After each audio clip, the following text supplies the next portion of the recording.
Hello বন্ধুরা, প্রিয়া ইপসা কিচেনে তোমাদের সবাইকে স্বাগত। আজকে তোমাদের সাথে শেয়ার করলাম ঘরে থাকা কিছু উপকরণ দিয়ে দারুণ স্বাদের একটা চিকেন কষার রেসিপি। এটা আমি পরিবেশন করলাম ফুলকো ফুলকো লুচি দিয়ে। তোমরা এটা ফ্রাইড রাইস, পোলাও, নান, এমনকি রুমালি রুটি, হাতে করা রুটির সাথেও বেশ ভালো লাগবে। রেসিপিটা ভালো লাগলে প্লিজ আমার চ্যানেলটিকে লাইক ও শেয়ার করে দিও। তবে দেখে নাও আমি এটা কেমনভাবে তৈরি করি। আমি এখানে চিকেন নিয়েছি 750 গ্রাম। আর দেখো চিকেনের পিসগুলো বেশ একটু বড় বড় রেখেছি। আর আলু নিয়েছি একটু মাঝারি সাইজের। আলুগুলোকে এরকম ডুমু ডুমু করে কেটে নিয়েছি। গ্যাসটাকে হাই ফ্লেমে রেখে একটা কড়া বসিয়ে দিয়েছি। তার মধ্যে দিয়ে দিলাম 5 থেকে 6 চামচের মতন রিফাইন তেল।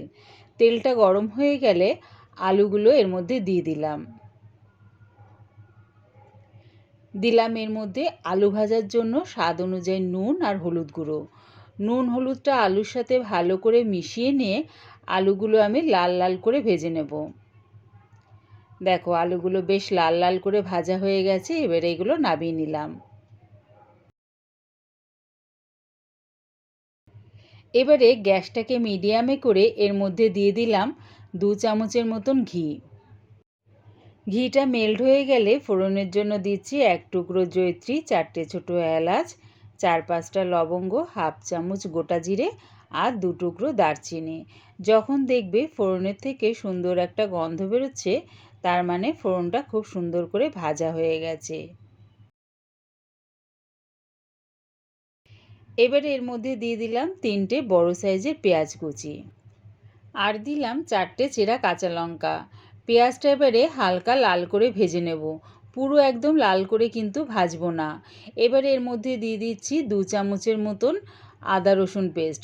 আদা রসুন পেস্টটা দিয়েও পেঁয়াজের সাথে মিশিয়ে একটু ভাজা ভাজা করে নিলাম। দিয়ে দিলাম এবারে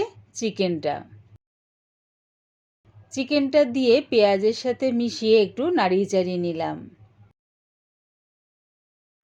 এবারে দিয়ে দিলাম 1 চামচ জিরের গুঁড়ো, হাফ চামচ হলুদ গুঁড়ো, 1 চামচ লঙ্কার গুঁড়ো। ঝালটা নিজেদের স্বাদ অনুযায়ী ব্যবহার করো। দিলাম 1 চামচ ধনের গুঁড়ো।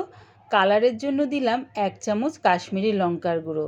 সামান্য একটু মশলা ধোয়া জল দিয়ে গুঁড়ো মশলাগুলো ভালো করে চিকেনের সাথে মিশিয়ে নিলাম। মশলাগুলো ভালো করে চিকেনের সাথে মিশিয়ে নিয়ে গ্যাসটাকে মিডিয়ামে রেখেই চাপা দিয়ে এটা হতে দিলাম। এরকম যদি চাপা দিয়ে করা হয় দেখবে চিকেনের থেকে কিন্তু বেশ খানিকটা জল বেরোয়। সেই জলেই দেখবে চিকেনটা পুরো রান্না হয়ে গেছে। দেখেছো কতটা জল বেরিয়েছে চিকেনের থেকে। এবারে এর মধ্যে দিয়ে দিলাম 3টে বড় সাইজের টমেটো, আমি চপারে চপ করে নিয়েছি, সেটা দিয়ে দিলাম স্বাদ অনুযায়ী নুন। টমেটোটা কিন্তু এর মধ্যে পেস্ট করে ব্যবহার করো না, নয় চপারের মধ্যে চপ করে দিও, আর তা না থাকলে তাহলে গ্রেটারের মধ্যে টমেটোটা গ্রেট করে দিও। টমেটোটা দিয়ে ভালো করে চিকেনটাকে কষিয়ে নিয়েছি। দেখো তেলটাও কিন্তু ছেড়ে দিয়েছে। এবার এর মধ্যে দিয়ে দিলাম 2 চামচের মতন টক দই। এই সময় কিন্তু গ্যাসটাকে আমি লোতে রেখেছি। টক ভাবটাকে ব্যালেন্স করার জন্য দিয়ে দিলাম হাফ চামচের মতন চিনি। যেহেতু আমি এর মধ্যে টমেটো, টক দই দুটোই ব্যবহার করেছি, তাই টক ভাবটাকে ব্যালেন্স করার জন্য অবশ্যই চিনিটা ব্যবহার করো। টক দইটা দিয়ে ভালো করে কষিয়ে নিয়ে দিয়ে দিলাম ভেজে রাখা আলুগুলো আর হাফ চামচের মতন গরম মশলা গুঁড়ো। দিলাম 1 মুঠ ধনেপাতা কুচি। আলুটা চিকেনের সাথে ভালো করে মিশিয়ে নিয়ে গ্যাসটাকে একদম লোতে করে চাপা দিয়ে এটা হতে দিলাম। এরকম চাপা দিয়ে যদি করা হয় দেখবে চিকেন আলু দুটোই কিন্তু খুব সুন্দরভাবে সেদ্ধ হয়ে যায়। দেখো কিছুক্ষণ পর চাপাটা খুলে দেখিয়ে দিচ্ছি।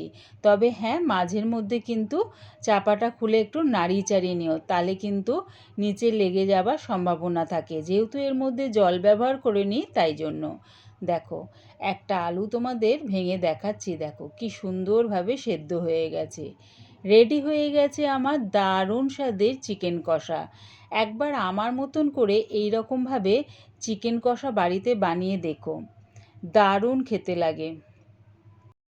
আমার এই পুরো ভিডিওটা দেখার জন্যে প্রিয়া ইপসা কিচেনের থেকে তোমাদের সবাইকে অনেক ভালোবাসা রইল।